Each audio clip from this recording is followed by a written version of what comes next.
Welcome to the Worth the Fight podcast, where we bring you powerful conversations surrounding the sensible and therapeutic use of psychedelics and plant medicines towards healing trauma. I'll introduce you to guests who, through their own personal journey and transformation, tell the Worth the Fight story. I'm your host, Matt Simpson, author of Worth the Fight, Acting for a Better World, a guide to spirituality, psychedelic medicines, and overcoming trauma. Thank you for listening. I have the great privilege of introducing you to a friend and special human, Janine Sagert. Janine has a PhD from the University of California at Berkeley with subspecialties in resilience, altered states of consciousness, and Indian culture. Her dissertation was on the resiliency of executive leadership. Janine has coached high-level executives on how to navigate their work with less stress and better focus while cultivating more harmonious relationships. Her clients have included Dell, Motorola, University of Texas McCombs School of Business, Levi Strauss, Banco Nacional de Mexico, to name a few. Janine has worked as a researcher at Harvard University School of Public Health, investigating the role of community cohesion on individual mental health and stress. She has maintained a dedicated meditation practice while exploring various philosophies and technologies for attaining higher consciousness. Janine is a dynamic woman who oozes love out of her pores. Recently, she served as the content director of From Shock to Awe. I am wowed and proud of this vital feature-length documentary which tells the story of combat veterans and their families who are healing post-traumatic stress disorder with the aid of cannabis, ayahuasca, and MDMA-assisted therapy. I am deeply inspired by Janine's servant's heart and willingness to walk the talk in helping others. We hope you enjoy our conversation as much as we enjoyed recording it. Thank you for listening. Hello, Janine. Welcome to the Worth the Fight podcast. How are you today? I'm good, Matt. Thank you for having me. Wonderful to be here with you. It's been a special weekend. We were just talking shop a bit about your incredible film, From Shock to Awe, that I had the privilege of representing you and Luke at the Awareness Film Festival here. What has been your motivation and your inspiration to put together? Surely these documentaries take a long time. They're a lot of effort, big commitment. What is that inspiration? Well, I want to emphasize, yes, big commitment, lots of work. Because by background, I am not a filmmaker. Luke is a professional filmmaker. So he has been through the process of making a film probably 40 times. For me, it was my first film.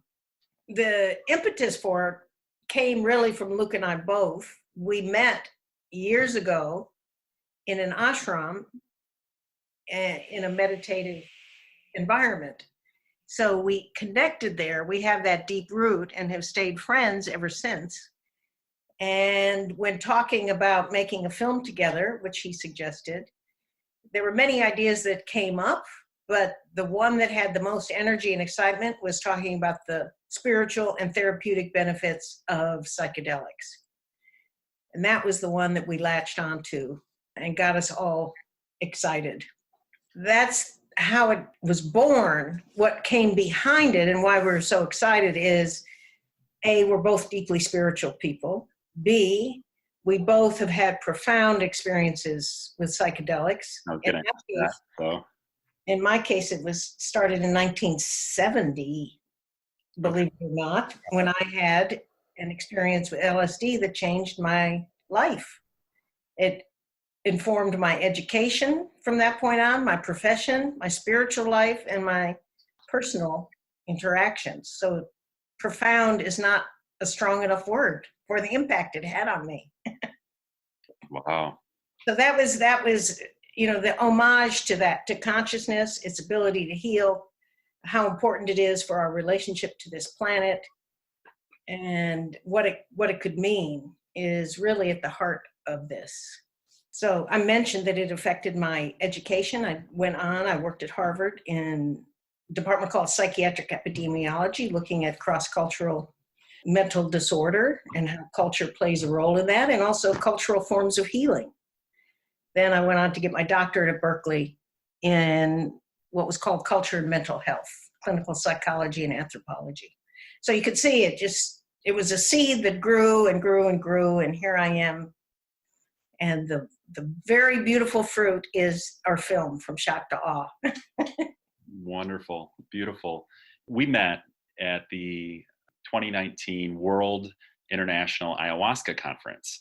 And that was a really, really powerful time to meet so many other inspired lovers of life that are engaging the spiritual path and their calling in whichever way they can best be of service.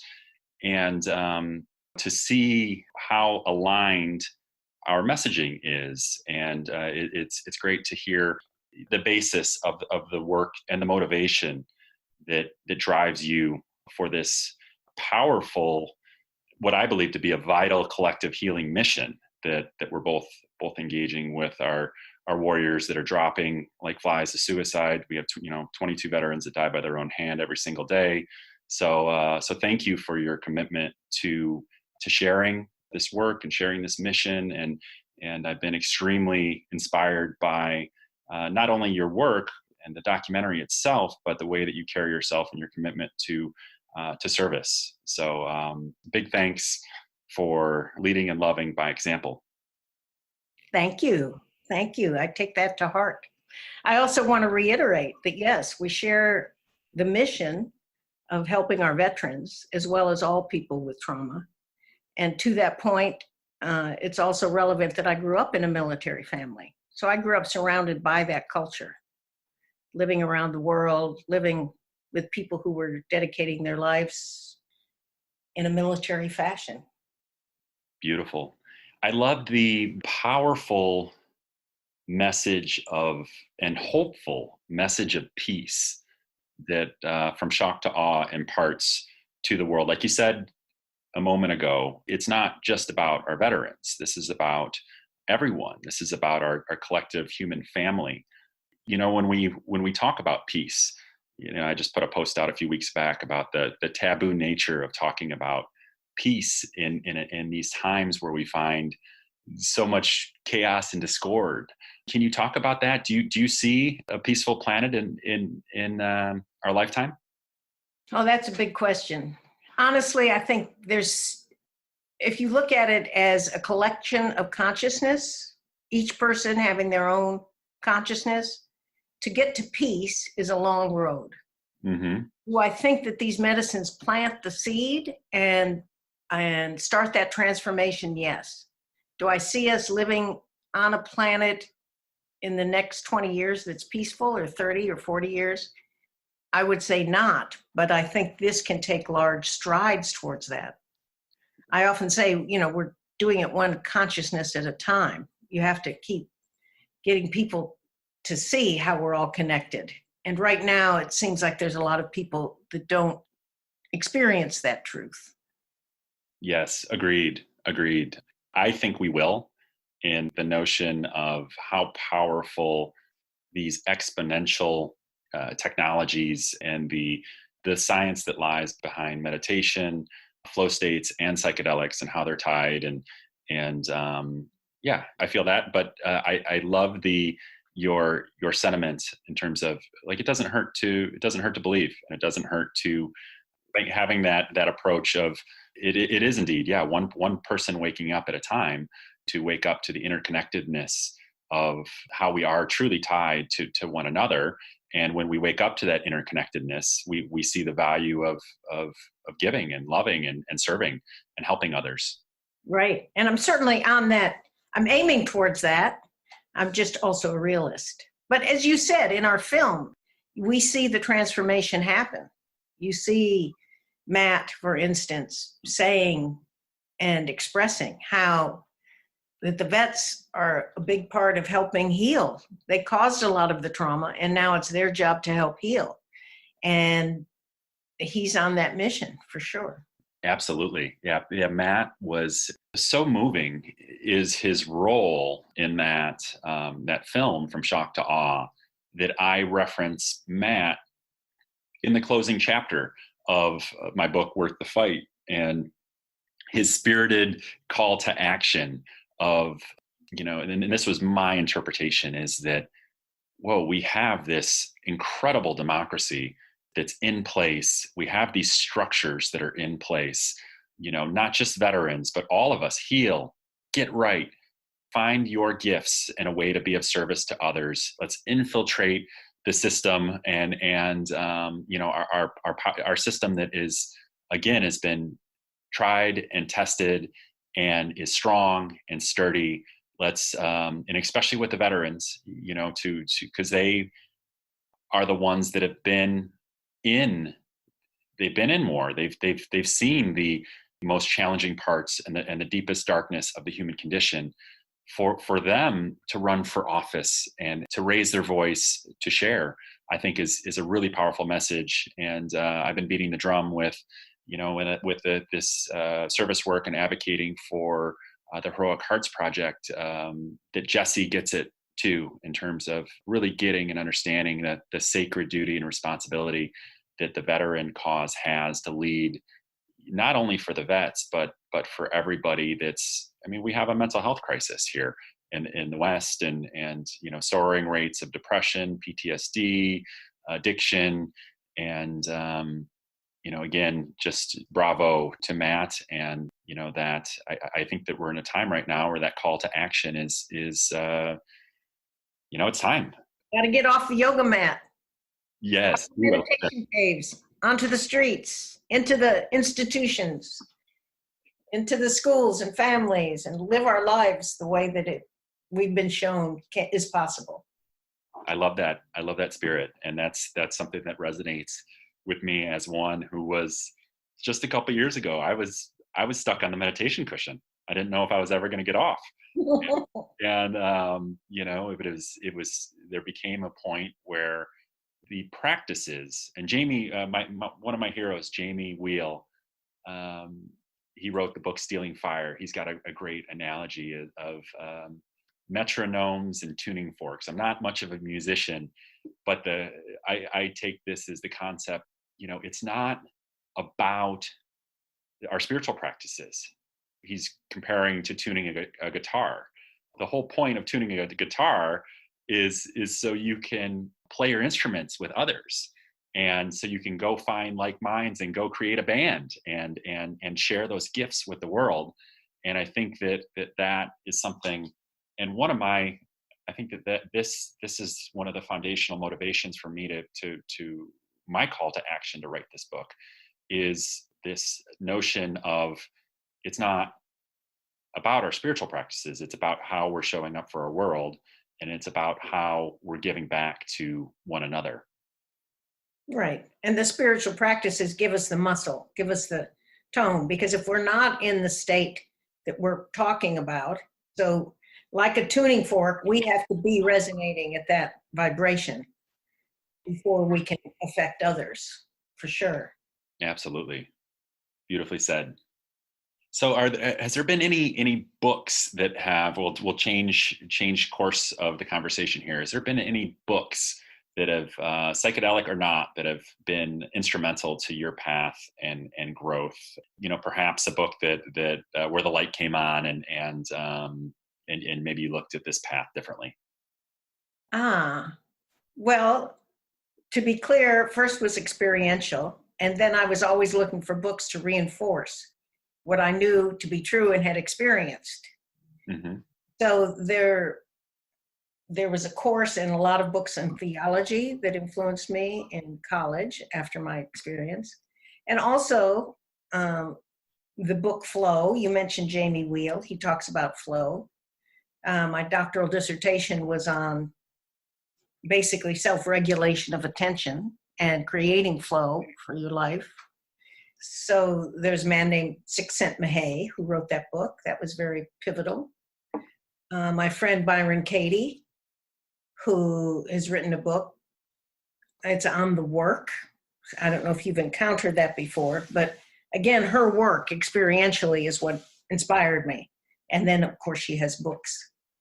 One of the latest is 1,000 Words for Joy, A Mind at Home with Itself, etc. But her work has been very powerful.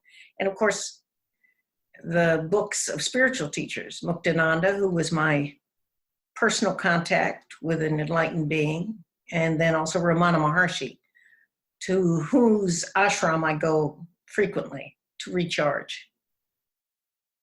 Beautiful. Who Am I is the name of that little book. What's the name of that one? I missed it. Who am I? Who am I? Yeah, I've heard. What is the I behind everything observing?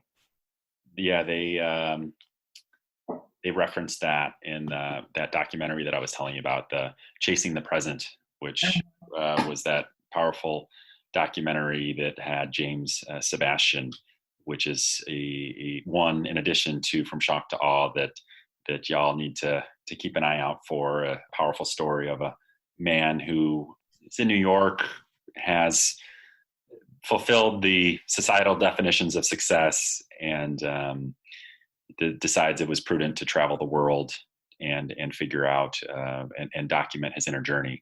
So definitely highly recommended both documentaries. And thank you for sharing your book recommendations and those that have impacted you.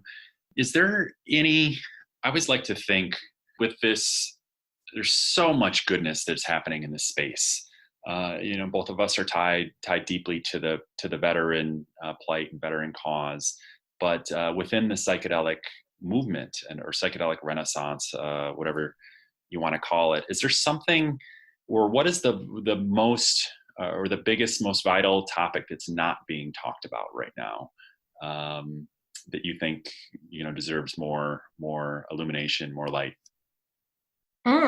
That's an interesting question.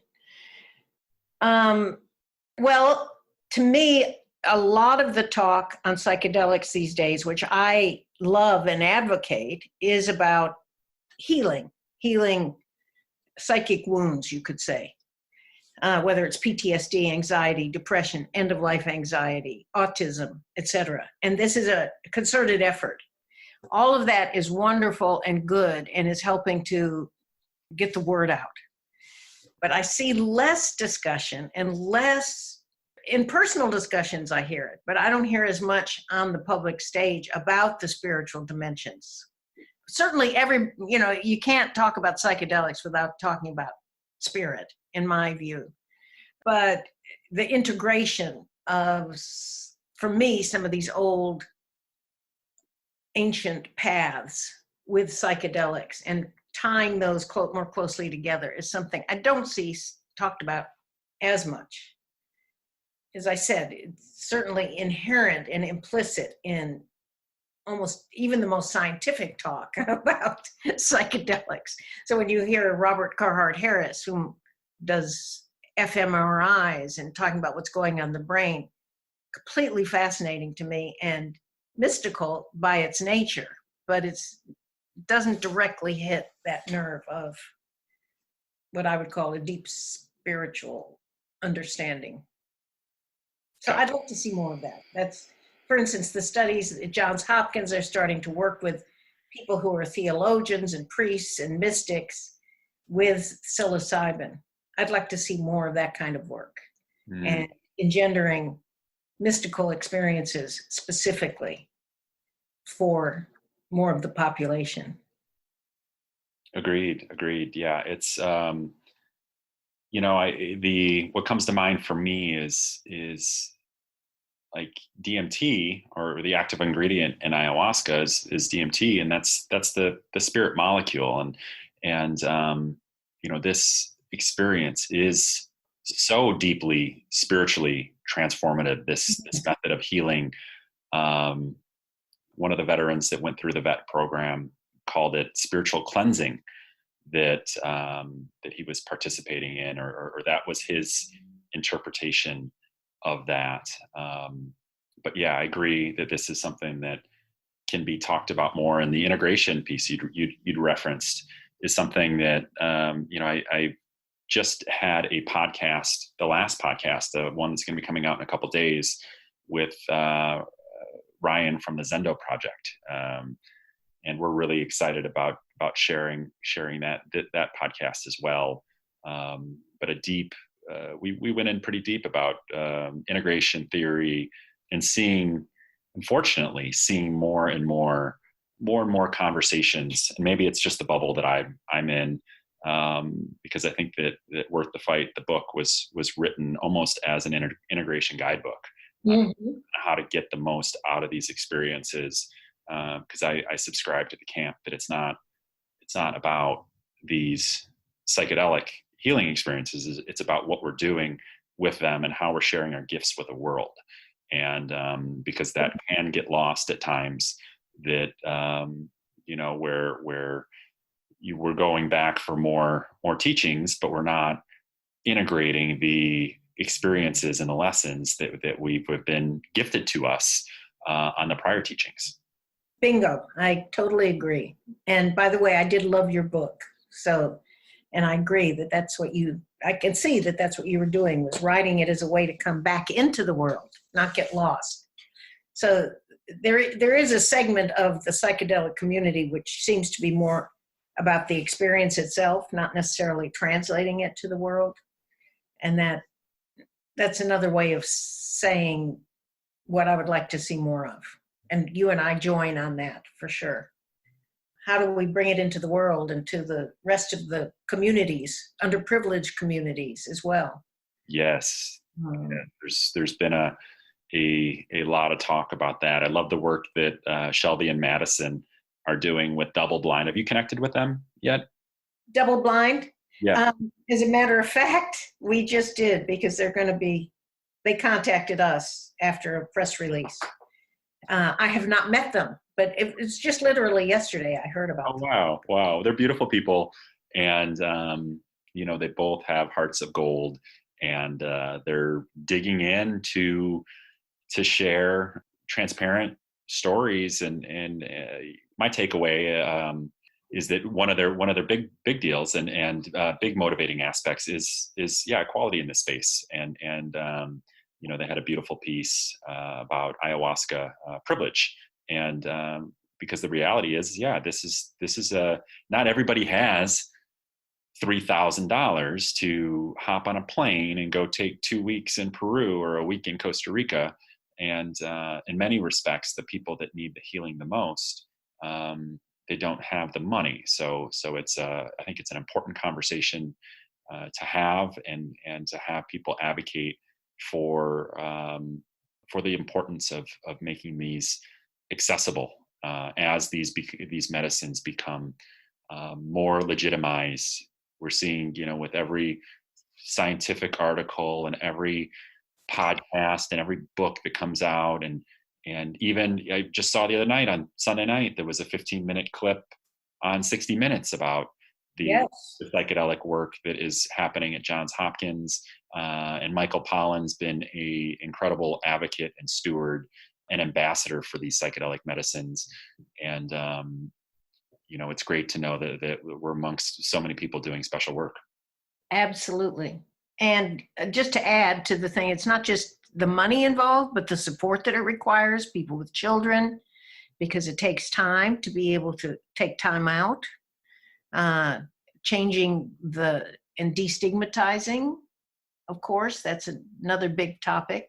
So the democratization of these medicines used responsibly, not just thrown as pills into the street, but supported experiences. Well said.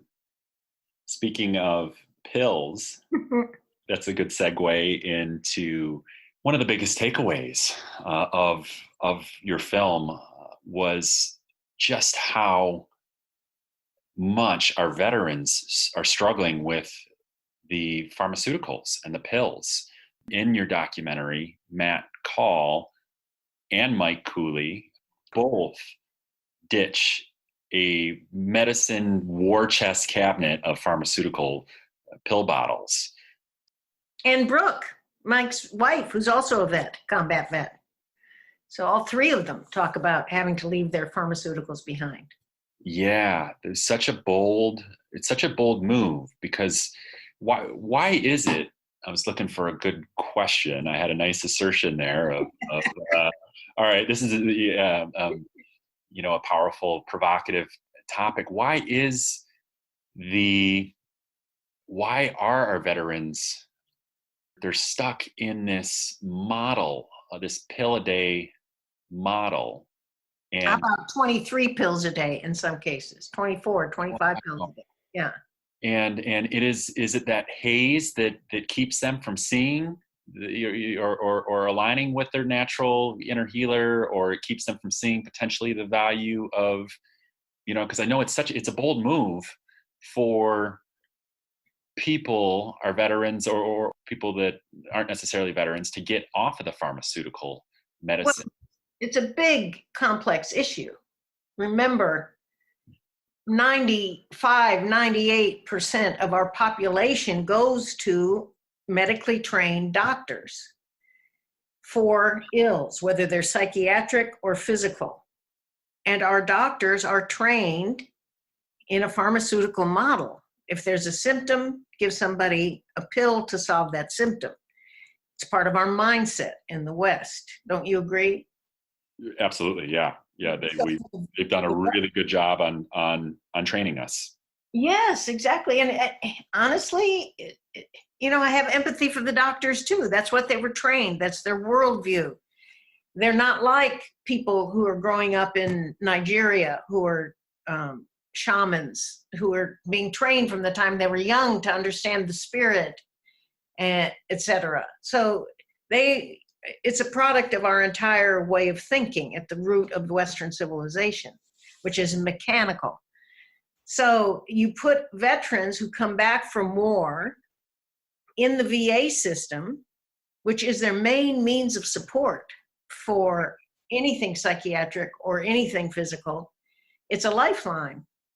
And of course, those doctors at VA hospitals are hamstrung as well, both by their own concepts and by law. Federally, these things are illegal, and veterans risk losing their benefits. They risk losing a lot. And so it's a big shift. It's really a small percentage of veterans at this point who are turning to natural medicines, but more and more. Certainly cannabis. That's the big breakthrough for a lot of veterans who were lost on pharmaceuticals, and then, and have believed the hype about reefer madness and all of that that's in our psyches. Like Mike Cooley, who was an MP, a military police. That was his job, to go and help find people who had these illicit drugs, right? So overcoming that, and yet, if I heard it once, I heard it 100 times.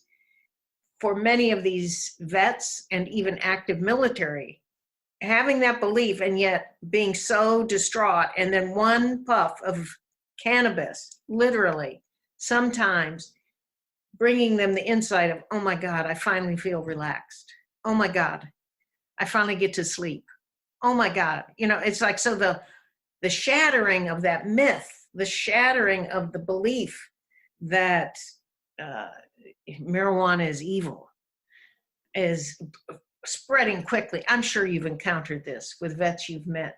100%. Yeah. It's been cannabis is a profound medicine, natural medicine that is offering extraordinary relief.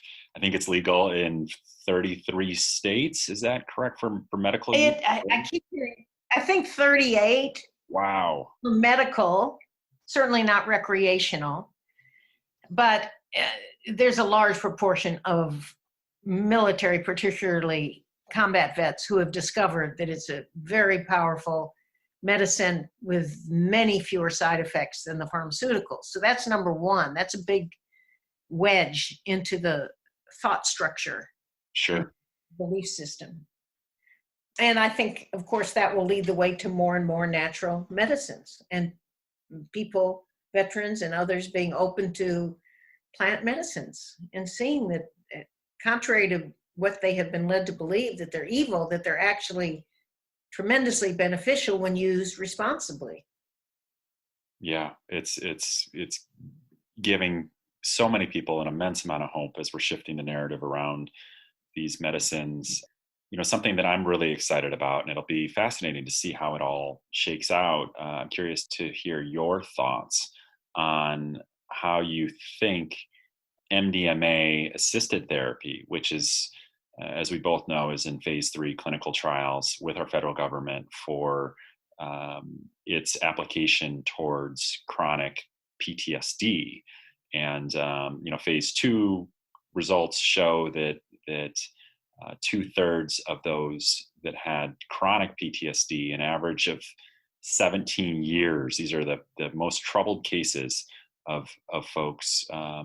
67% of them are symptom free a year later. So this is as it stands right now, MAPS has a cure for PTSD, and whether that cure is adopted by our Western medical model, that's a whole nother conversation. But how do you think that's going to affect the pill a day model that we've been talking about, the pharmaceutical model that's in place right now, as MAPS appears to be just marching forward with led by Rick Doblin, who is many would call the godfather of this psychedelic renaissance, who's been at this quest to bring back into positive favor psychedelics as medicines. He's been at this quest since I think the mid 80s, which is just incredible when you think about somebody knocking their head against the wall for that long, and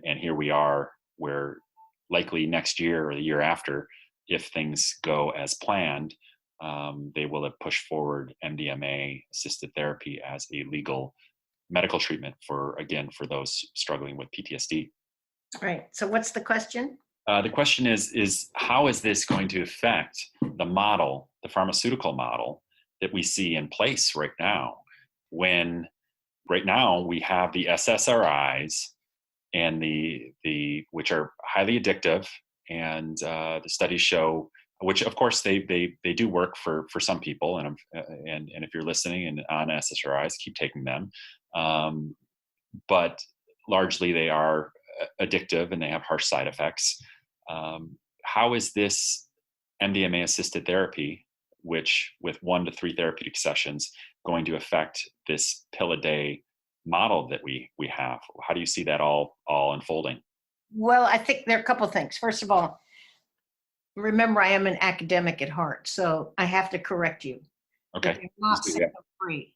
After 67% no longer qualified for the diagnosis of PTSD, but they often still have some symptoms, but they're manageable. It is not into the debilitating realms that PTSD implies.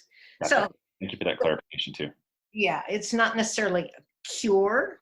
It's certainly healing. And I'm not disputing. At that point, they've shed the diagnosis of PTSD, correct? Exactly. And they're living very different lives. I'm sure you've talked to many of these people, and the transformation is huge. And you're not going to get an argument from me about the numbers or the diagnosis.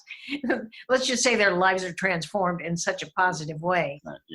That one of their only problems. Struggle, but they're not struggling with both hands behind their back. Exactly. So going forward, we're all excited about this possibility. And given the cost of it right now, because the model has 2 therapists, multiple talk sessions before and during sessions, so it's quite a high price tag, and rolling it out and getting it into every community is going to take quite a while. But there's no doubt in my mind that it will point the way to a new model of healing, which is much more aligned with natural ways, natural plants, not the pill a day pharmaceutical model. So I think it's the tip of the spear, the wedge into a new way. But I think, again, realistically, it's going to take some time to roll out and to become integrated into communities and to reach broadly across many socioeconomic groups and ethnic groups, etc. So again, it's a road which is opening up, but it's not a full-blown freeway yet. Ooh, I like that analogy. Yeah. But are we excited? Absolutely. And tremendous admiration for Rick Doblin and all that he's accomplished with his his determination to keep going. And again, I have to say that he's stands on the shoulders of people like Stan Groff, who's been doing this work since the mid-50s. So, you know, it's something where we pass the baton forward, and hopefully it'll just keep being passed forward into the future, into broader and broader realms. Yeah, I'm hopeful like that, and I share that sentiment. And thank you for eloquently putting where we are at into words. And but the idea that I saw this a few weeks or a few months back, you know, a troubling statistic that really has me hot, or had me hot at the time. I think there's been some letting go or some coming to peace with where we're at right now. Healing. But, yeah. Let it go, man. Practice what you preach. Why don't you grab your book and read it again?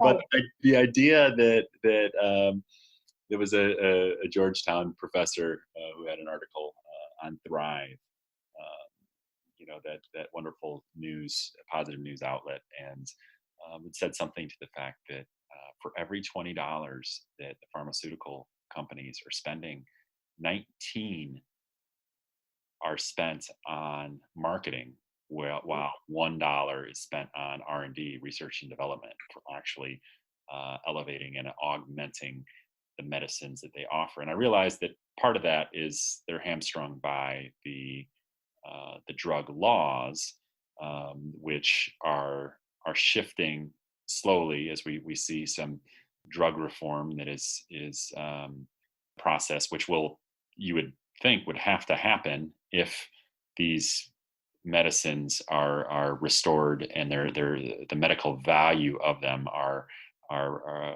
recognized and returned to good standing favor in the Western healing model. What do you think about the recent rulings in both Denver and Oakland? And do you forecast that we're going to be seeing many more initiatives? Yeah, the decriminalization. I mean, in Denver, it was a decriminalization of psilocybin / magic mushrooms. In Oakland, it was all plant medicines, including ayahuasca. So it's not yet legal, but it's decriminalized, meaning that the police force has been told to put it at the very bottom of things that they are chasing after, which is a great relief. I think Berkeley is putting it on their city agenda. I do think that the more liberal cities are going to start following suit, particularly for psilocybin. I mean, mushrooms. Now that marijuana and cannabis has, you know, paved the way, I think mushrooms are the next one. Again, they're all very hopeful signs of seeds that are planted. And, you know, the places that are already fertile, the Boulders, the Berkeleys, the Austins, although Austin's embedded in Texas. I'm going there in a few weeks for the MAPS conference. Oh, great. Yeah, I lived there for 21 years. Never been. I'm really looking forward. I've never been to Texas as an adult, so this will be Oh my goodness. Okay, fun. Anyway, when you start to think of the massive nature of how many different kinds of people live in this country and around the world, again, it's going to take some time, but they're very hopeful signs. If we think of it like a garden, there's lots of sprouts. Ooh, like that. Yes. But I always say it's from the ground up that the good news is coming, you know, from the plants up. So, and it takes a while to grow that kind of forest, garden. Absolutely. Yes. Jungle. Patience is required, most definitely. To your point and to your hopeful forecast, the fourth guest that we had on the Worth the Fight podcast was Ryan Munevar. I just released that a few days back, and he is heading the efforts at decrimca.org, decriminalize.california.org, which is he's digging in for the long haul of getting psilocybin on the decriminalizing psilocybin in the state of California for the 2020 November 2020 election. So that's really, really exciting to see. I'm going to keep people in the know. Yeah, and I think Oregon is even further ahead. Yeah, so state by state. Yes, so it's a lot of people digging in and not accepting or digging in and playing their part, and hopefully we can keep this positive momentum going and see these little sprouts that we were talking about in our garden flourish into full-blown distinguished plants. Yes, big ones, and trees and massive jungles. Absolutely.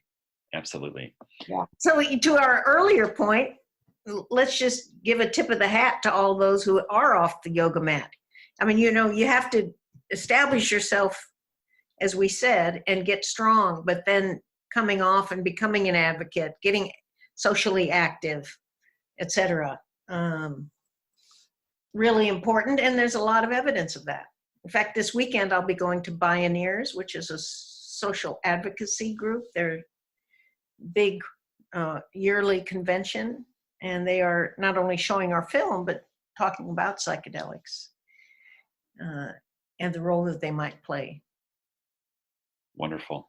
Happy to hear that From Shock to Awe will be screened at the Pioneers Conference, and I presume you'll be there. It's in the Bay Area, so you'll be attending, correct? Correct. Yeah. Yes.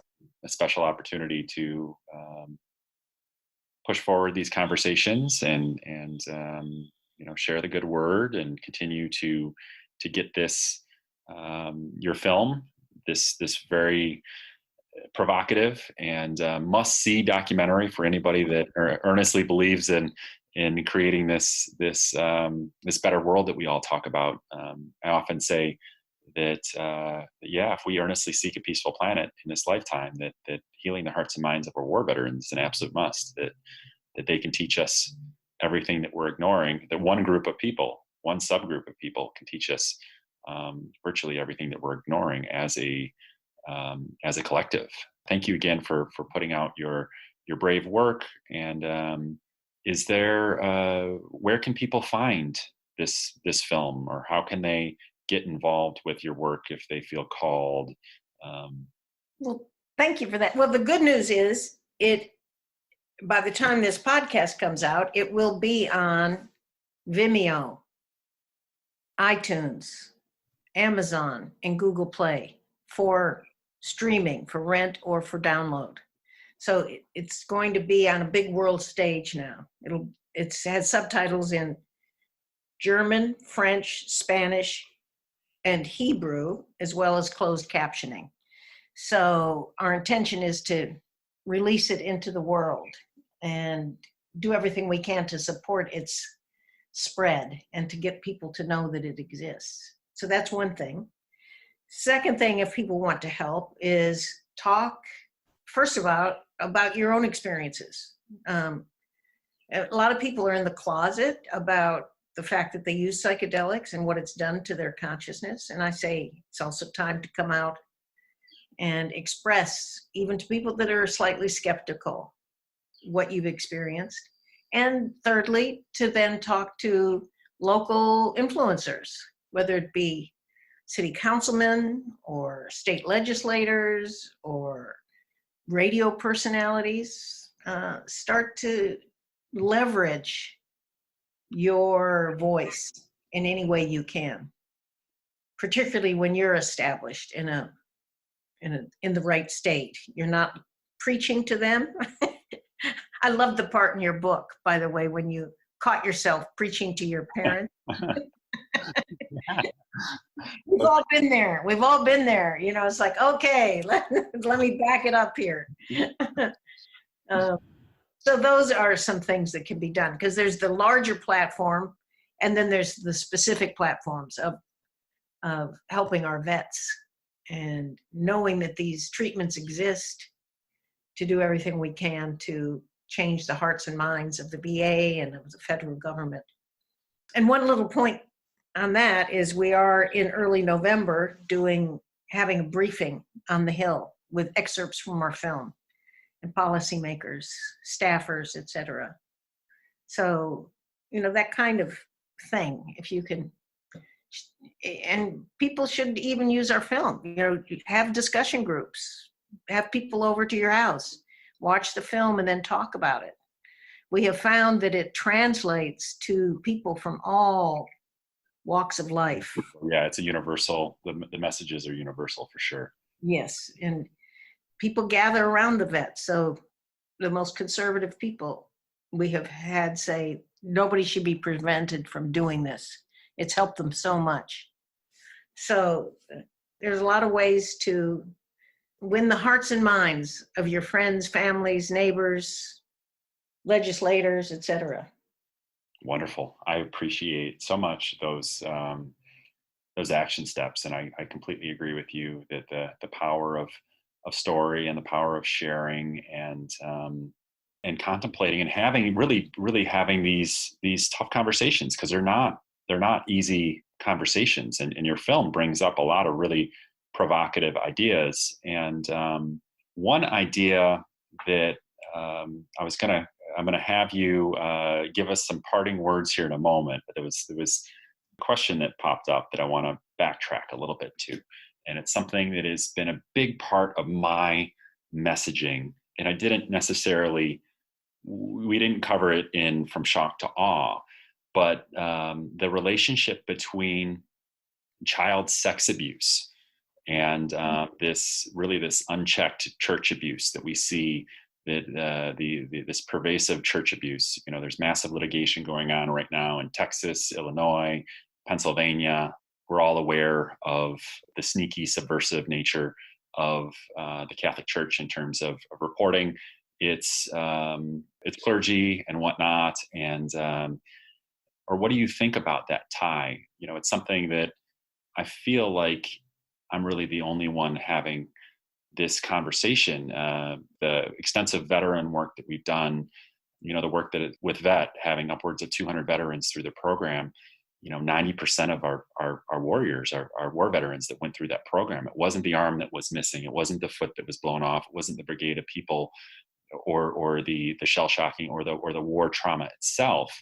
Time and time again, the root of the trauma was the childhood sexual trauma in the early years of childhood development.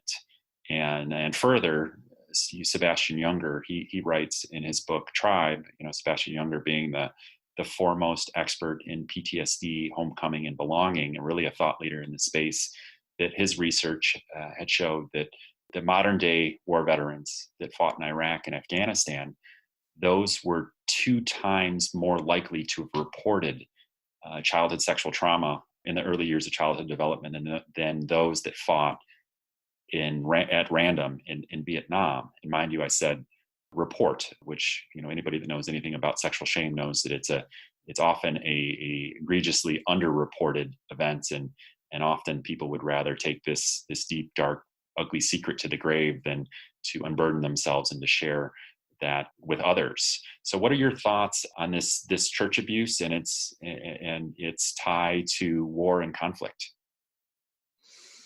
Well, again, that's another very complex topic. I don't have a simple answer, but I would say that the root of all of it is trauma. The root of most of those who are abusing have also been abused. It's not just in the churches.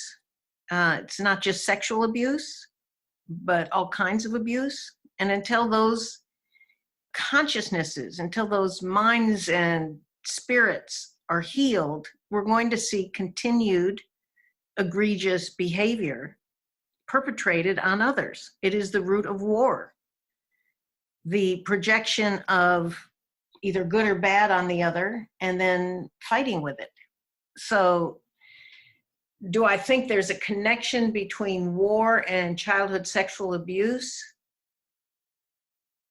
Sure, some, but certainly not the only thing. There's a lot of vets that I've met, and I agree with you that it's complex trauma. It comes from early in life. Most people who develop severe PTSD have early life trauma as well. and it comes from drug abuse, from parents, emotional and physical abuse, not just sexual abuse. So it's a multifaceted topic, and we could draw some lines for sure. But if we make it simpler and just say, those who are hurt others. Yeah. And until we heal the hurt within the individual, we are going to see war and sexual predation and physical abuse and emotional abuse perpetrated. So once again, we come back to, if you want to focus on the priests in the Catholic Church, let's get them to have experiences and have true mystical experiences. I would love to see that. Yeah, absolutely. I don't think anyone, even the most egregious of people that are causing this abuse are beyond healing and beyond reforming their hearts. And with all of the pressing issues that we have as a collective people, we need all hands on deck and all hearts on deck. All hands and all hearts. Absolutely. Absolutely. Yeah. Well, I really, really appreciate that beautiful, again, a very eloquent response and answer. And I agree with you. It's all trauma related. And thank you for sharing your insight and your wisdom on this podcast and beyond. I'm just, again, wowed and proud with the brave and inspiring and bold work that both you and Luke are doing to push forward these vitally important conversations centered around our war veterans and the power of these misunderstood psychedelic healing medicines. So thank you so much again. Are there any parting words that you would like to leave? A couple. Included, of course, with Luke and I are the two couples who were in our movies who have extreme bravery and courage to expose themselves. Brooke and Matt Cooley, and Matt and Amy Kahl. So our deep gratitude goes to them for all that they did to allow their stories to be filmed.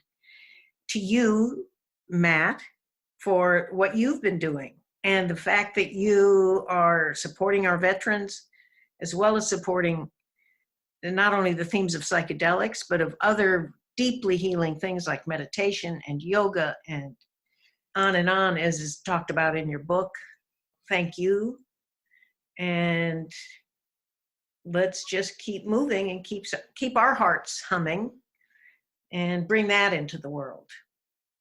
Beautiful. Well said. Thank you. And thank you for your kind words and for including the brave veteran families that you've showcased in your bold documentary, and can't wait to keep sharing this and sharing this message and in the spirit of this conversation to keep pushing forward these vital conversations that I think that we need to be having if we're ever going to solve any of these problems. We got to start talking about these things. So it's great to have you as a guest on the podcast, and thank you again. Where can people find you or connect? Well, our website, I meant to mention that before. Our film will be available on the platforms I mentioned. Vimeo. I'll put a link. Yeah, I'll put a link in the show notes. And our website, we will have a link for buying DVDs or Blu-rays. They can certainly contact me and From Shock to Awe team via our website. We're also on social media, Facebook, Twitter, Instagram. So there's lots of ways you can support us just by liking what we're posting, following the movie, telling other people about it. Wonderful. Let's get a wildfire going, a good wildfire. Yeah. Hey, I love it. I love it. That's a love contagion of yes, a love fire. Yeah, absolutely. I love that spirit, Janine. Thank you so much again for your time. And I can't wait to share this audio with our audience. So I really appreciate everything.